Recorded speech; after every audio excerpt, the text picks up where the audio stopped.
الحمدللہ رب العالمین والصلاة والسلام علی خاتم النبیین اما بعد فاعوذ باللہ من الشیطان الرجیم بسم اللہ الرحمن الرحیم پڑھیے الصلاة والسلام علیک یا رسول اللہ وعلی آلک واصحابک یا حبیب اللہ الصلاة والسلام علیک یا نبی اللہ وعلی آلک واصحابک یا نور اللہ۔ درود پاک پڑھنے کے بے شمار فضائل و برکات ہیں، بہت ساری احادیث فضائل درود میں ملتی ہیں۔ ایک بڑی مشہور حدیث ہے، نبی پاک علیہ السلام فرماتے ہیں جس کا مضمون ہے کہ جو کوئی شخص مجھ پر ایک بار درود پاک پڑھے اس کے نامہ اعمال میں 10 نیکیاں لکھ دی جاتی ہیں اور اس کے 10 گناہ معاف کر دیے جائیں گے اور اس کے 10 درجات بلند کیے جائیں گے۔ بڑی مشہور حدیث ہے، کئی بار سنی ہے، مگر میں اس کا ایک ایکسپیکٹ بیان کرنا چاہتا ہوں، اس کا ایک اور پس منظر بیان کرنا چاہتا ہوں۔ یہ جو 10 نیکیاں بڑھنا ہے اور 10 گناہوں کا کم ہونا ہے، اٹس ناٹ آرڈنری ریوارڈ، یہ کوئی چھوٹی بات نہیں ہے۔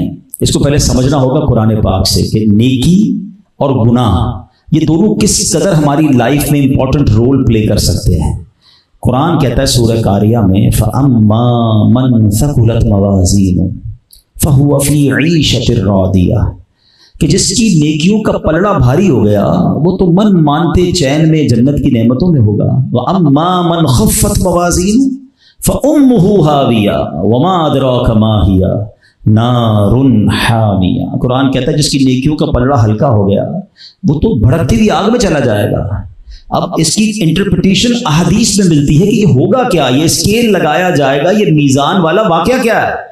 تو نبی پاک فرماتے ہیں ایسا بھی ہوگا کہ کسی شخص کی ایک نیکی کم پڑ جائے گی یا کسی کا ایک گناہ زیادہ ہوگا اور وہ مارا پھرے گا، اپنی ماں کے پاس جائے گا، والد کے پاس جائے گا، دوستوں کے پاس جائے گا کہ یا تو نیکی دے دو یا گناہ لے لو۔ یہ بیلنس شیٹ اچھی کرنی ضروری ہوگی۔ آج دنیا میں ہم لوگ کہتے ہیں نا کسی کی بیلنس شیٹ آؤٹ ہو جائے کہ یار اس کے لینے کم ہیں اور دینے زیادہ ہیں، یہ تو ڈیفالٹر ہو گیا ہے۔ But there is a solution in دس دنیا، یہاں تو ابھی بھی سولوشن ہے۔ کسی کا بیلنس شیٹ آؤٹ ہو جائے تو لون لے کر دوستوں سے مدد لے کر بندہ بیل آؤٹ ہو جاتا ہے۔ On the day of judgement there will be no buddy to bail out you سوائے رسول پاک علیہ السلام کے، اور کوئی نہیں ہوگا جس کے ذریعے ہم اپنا یہ بیلنس شیٹ کور کر لیں۔ اب ذرا امیجن کرو کہ قیامت کے دن کوئی ایسا شخص ہو جس کے 2-4 گناہ زیادہ ہیں اور 2-4 ہی نیکیاں کم ہیں۔ قرآن نے تو فارمولا دے دیا، اور نیکیوں کا پلڑا بھاری ہوگا تبھی جنت میں جائے گا، ہلکا ہوا تو گیا۔ اب ہمیں تو ابھی سے پتا ہے ہماری نیکیاں کم ہیں، گناہ زیادہ ہیں۔ ہر گزرنے والا دن نیکیوں کا میٹر کم چل رہا ہوتا ہے، گناہ زیادہ چل رہے ہوتے ہیں۔ تو قیامت کے دن پھر کیسے بیلنس شیٹ بیلنس ہوگی؟ ادھر تو لون لے کر بندہ کہتا ہے چلو یار تھوڑے سالوں بعد کور کر لوں گا، ادھر تو دین اینڈ دیر فیصلہ ہے نا۔ اب اس کا مطلب کوئی ایسا مجھے عمل چاہیے جو نیکیاں بڑھا دے اور گناہ کم کر دے۔ پوائنٹ سمجھ رہے ہو کہ گناہوں کا پلڑا ہلکا کرے اور نیکیوں کا پلڑا بھاری کرے۔ اب دوبارہ حدیث سنو، میرے آقا فرماتے جو ایک بار درود پاک پڑھتا ہے اس کے نامہ اعمال میں 10 نیکیاں لکھی جاتی ہیں، 10 گناہ کم کر دیے جاتے ہیں۔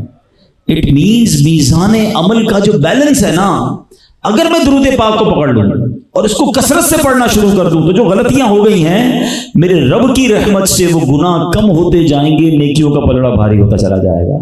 تو اللہ کرے کہ یہ بات ہمیں سمجھ آ جائے کہ درود پاک کس قدر کمال کا وظیفہ ہے۔ تو فضول باتوں سے بچیے اور جتنا ہو سکے کثرت سے درود پاک پڑھیے۔ ہمارا موبائل فون، ہماری سوشل میڈیا ایکٹیویٹیز، ہماری دوستوں کی گیدرنگ بہت سارا دن کا ٹائم ہم سے لے جاتی ہے۔ تھوڑا سا اس سے ٹائم نکالیے تلاوت کے لیے، درود کے لیے، ذکر الہی کے لیے، کلمہ پاک کے لیے۔ اب ایک چپتا ہوا سوال ہے، اگر میں یہ پوچھوں کہ ہم میں سے کون کون چاہتا ہے کہ مرتے وقت میری زبان پر کلمہ پاک ہو؟ سبھی چاہتے ہیں۔ آخری جملہ کلمہ پاک۔ آج کتنی بار کلمہ پاک پڑھا؟ پورے ہفتے میں کتنی بار پڑھا؟ چلو یہ پورا مہینہ ربیع الاول کا گزرا، کتنی بار کلمہ پڑھا؟ مرتے وقت زبان پر کلمہ چاہیے، زندگی میں نہیں پڑھنا ہے۔ حالانکہ حدیث پاک میں فرمایا گیا افضل الذکر، سب سے افضل ذکر کیا ہے؟ لا الہ الا اللہ۔ پڑھنے کا ٹائم نہیں یار، جو چیز زبان پر زندگی میں لاتے نہیں مرتے وقت آپ چاہیے، تو اپنی زبان کو کلمے کا عادی بنائے نا، تاکہ جب سکرات کا عالم ہو، جب زبانیں بھاری ہوں تو میری زبان پر کلمہ جاری ہو جائے۔ زبان پر مشکل وقت میں نکلتا وہی ہے جو جس کی زبان عادی ہوتی ہے۔ ہم کلمہ تو پڑھتے ہی نہیں ہیں, ٹائم ہی نہیں ہے, یہ ہماری روٹین میں ہی نہیں ہے. تو کم از کم دن میں ایک تسبیح کلمے کی پڑھیں, 2-3 تسبیح درود پاک کی پڑھ لیں, سبحان اللہ, الحمدللہ, اللہ اکبر. یہ وظائف اپنے ساتھ رکھا کرو تاکہ یہ جنت کے درخت لگتے رہیں. آپ کو پتہ ہے حدیث میں آیا کہ جنت کے خزانوں میں سے خزانہ ہے لا حول ولا قوت الا باللہ. چلو خزانہ لوٹ لیا کرو, تھوڑی جنت کی کیاری سے پیارے پیارے پھول چن لیا کرو. اتنا ٹائم ہے ہمارے پاس ہے, کبھی دیکھا ہم نے کتنے گھنٹے کتنے مطلب وقت ہم اپنا موبائل پہ گزار لیتے ہیں. تو ایسا نہ کریں, تھوڑا سا ان چیزوں سے بچیں اور ذکر الہی میں, تلاوت میں, اچھی چیزوں میں اپنا وقت صرف کریں. مل کر محبت کے ساتھ درود پاک پڑھ لیں. صلو علی الحبیب صلی اللہ تعالی علی محمد صلی اللہ علیہ وسلم. شیخ عبد القادر جیلانی سید غوث اعظم کی تو کیا شان ہے, آپ ولیوں کے سردار ہیں, اور سبحان اللہ آپ اس مرتبے پر فائز ہیں کہ علماء کہتے ہیں اگر آج بھی کسی کو ولایت ملتی ہے تو غوث پاک کے در سے ملتی ہے. اس قدر بڑا مرتبہ ہے آپ کا. کچھ اولیاء کرام جو ہے نا, ان کی سیرت کو اگر آپ پڑھیں نا تو ان کئی ایسے اولیاء ہیں کہ جن کی سیرت میں, جن کی لائف میں کوئی ٹرننگ پوائنٹ آیا, ایسا موقع آیا کہ انہوں نے توبہ کی اور اللہ نے وہ توبہ ایسے قبول فرمائی اور ان کو اتنا بڑا درجہ دیا کہ وہ اولیاء کرام میں شامل ہو گئے اور بڑے درجے پر پہنچے. بہت سارے اولیاء کرام, حضرت فضیل بن عیاض ہیں, ٹھیک ہے نا, آپ پہلے ڈاکو تھے, توبہ کی, سچی توبہ کی, اللہ نے ولی بنا دیا. حبیب عجبی رحمۃ اللہ تعالیٰ علیہ, اس سے پہلے سود خور تھے, سچی توبہ کی, اللہ نے ولایت دے دی. اور آگے چلیں, حضرت جنید بغدادی رحمۃ اللہ تعالیٰ کے بارے میں بھی آتا ہے, پہلوان تھے, توبہ کی, ولایت کی طرف آ گئے. شیخ خود معین الدین چشتی اجمیری رحمۃ اللہ, خواجہ غریب نواز, آپ ایک نوجوان تھے, 5 چکی اور باغ ملا تھا وراثت میں, پیسے والے تھے, مگر ادب کیا ایک بزرگ کا. آپ کے پاس وہ بزرگ آئے, آپ نے ان کی خیر خواہی کی, ان کی خدمت کی. شیخ ابراہیم قندوزی آئے تھے, ان کے اپنے جھولی سے ایک ٹکڑا نکال کر کھلایا. کیا ٹکڑا کھلایا کہ دل کی دنیا ہی بدل کر دی, غریب نواز بنا دیا. تو یہ کئی بزرگوں کی لائف کو اگر آپ پڑھیں تو there was some turning point in their life, اور اس وجہ سے وہ اللہ کے ولی بن گئے. یہاں ایک اور خوبصورت نقطہ بیان کر دوں کہ اس کا مطلب یہ ہوا کہ میں چاہے کتنا ہی گناہ گار کیوں نہ ہوں, میرا رب جب چاہے مجھے بھی ولی بنا سکتا ہے. ہاں ہیں تو ہم بھی برے نا, لیکن مایوس نہیں ہونا ہے. اگر اللہ نے چاہا, کیا پتا کون سی مقبولیت کی گھڑی ہو, کون سی کسی بزرگ کی نظر پڑ جائے. خواجہ معین الدین چشتی, خواجہ معین الدین کیسے بنے, با ادب تھے نا, بزرگوں کا ادب کیا. تو یہ بھی یاد رہنا ہے کہ زندگی بھر با ادب رہو, بزرگوں کا ادب کرتے رہو, ان کی نگاہوں میں رہو. کسی ولی کی نگاہ پڑ گئی تو کیا پتا تمہیں بھی اللہ اپنا ولی بنا لے. نگاہ ولی میں وہ تاثیر دیکھی, بدلتی ہزاروں کی تقدیر. اب میرے پیر و مرشد کا شعر سنو جو آپ نے ایک دعا کی ہے نا, ہو سکتا ہے کسی کے دل میں آتا ہو, میں اور اللہ کا ولی, ارے پڑھو تو صحیح. اللہ نے جب چاہا تو کس کس کو ولی, حضرت بشر حافی شرابی تھے, ہیں اللہ کے نام کی تعظیم کی, اللہ نے کیسا ولی بنا دیا کہ ان کی تعظیم میں پھر چوپائے زمین پر جو ہے وہ راستوں میں گندگی نہیں کرتے تھے. اللہ جسے چاہے نواز دے. پیر و مرشد کیا دعا کرتے ہیں, ہم بھی شامل ہو جاتے ہیں. کیا معلوم آج ہی دعا کسی کے حق میں قبول ہو جائے. تو اپنی ولایت کی خیرات دے دے, تو اپنی ولایت کی خیرات دے دے, میرے غوث کا ستایا الہی, میرے پیر کا ستایا الہی. تو مانگتے رہا کریں اللہ سے, میرے رب کے خزانوں میں کمی نہیں ہے. ہاں وہ جسے چاہے اپنی ولایت عطا فرما دے.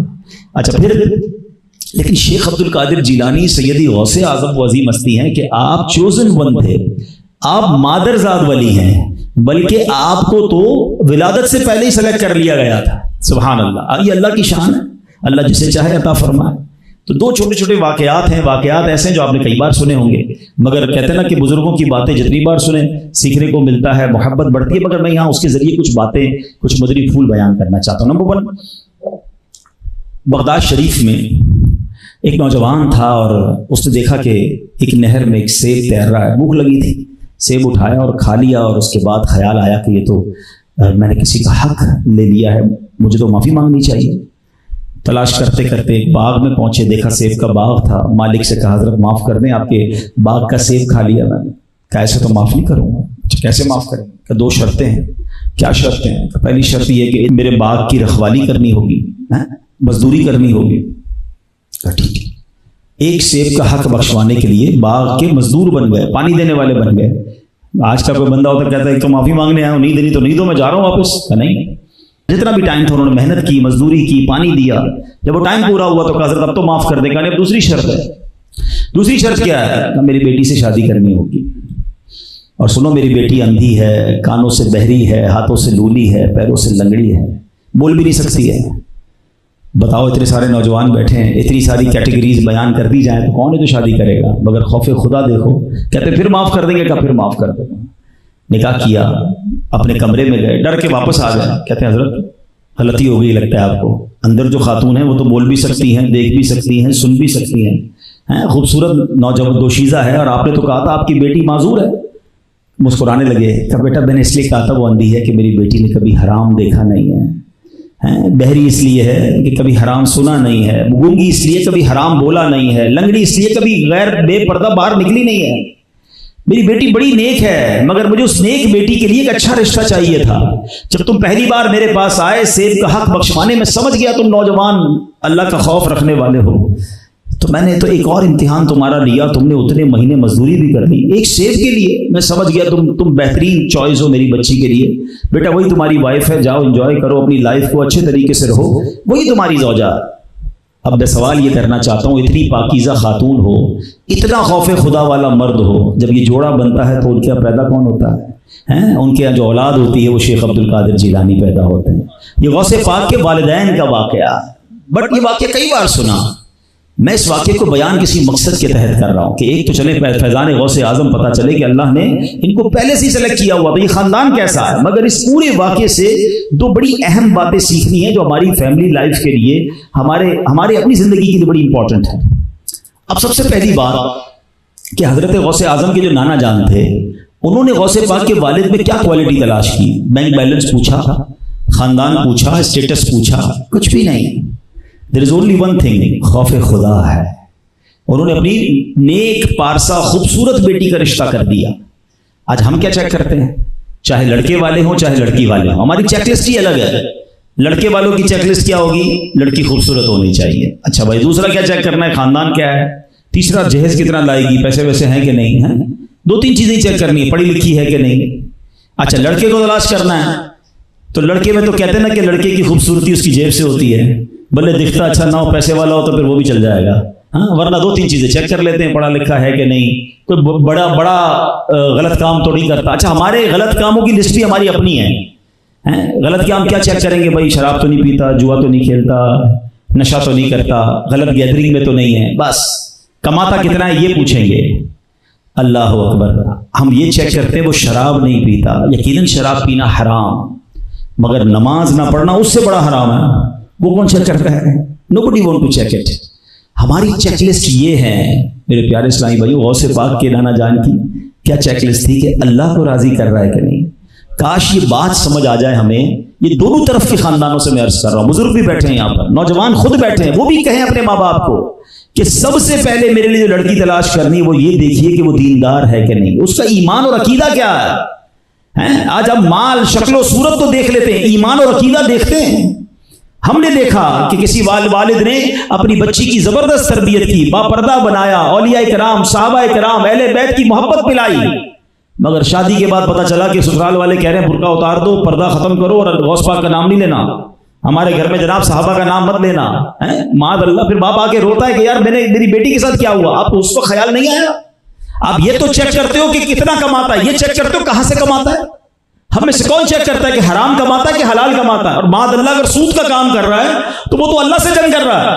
آپ اپنی بیٹی اس کے ہاتھ میں دے رہے ہو جو رب سے جنگ کر رہا ہے۔ بے شک بنگلے گاڑیاں ہیں، ہم نے دیکھا گاڑی بنگلے والوں کے بنگلے بکتے ہوئے کہ بڑا گھر دیکھ کر بچی دی اور بعد میں کنگال ہو گئے، قرضے میں سارا گھر ہی بک گیا۔ یار آپ جو اصل چیز دیکھنے والی وہ کوئی دیکھنے کے لیے تیار نہیں ہے۔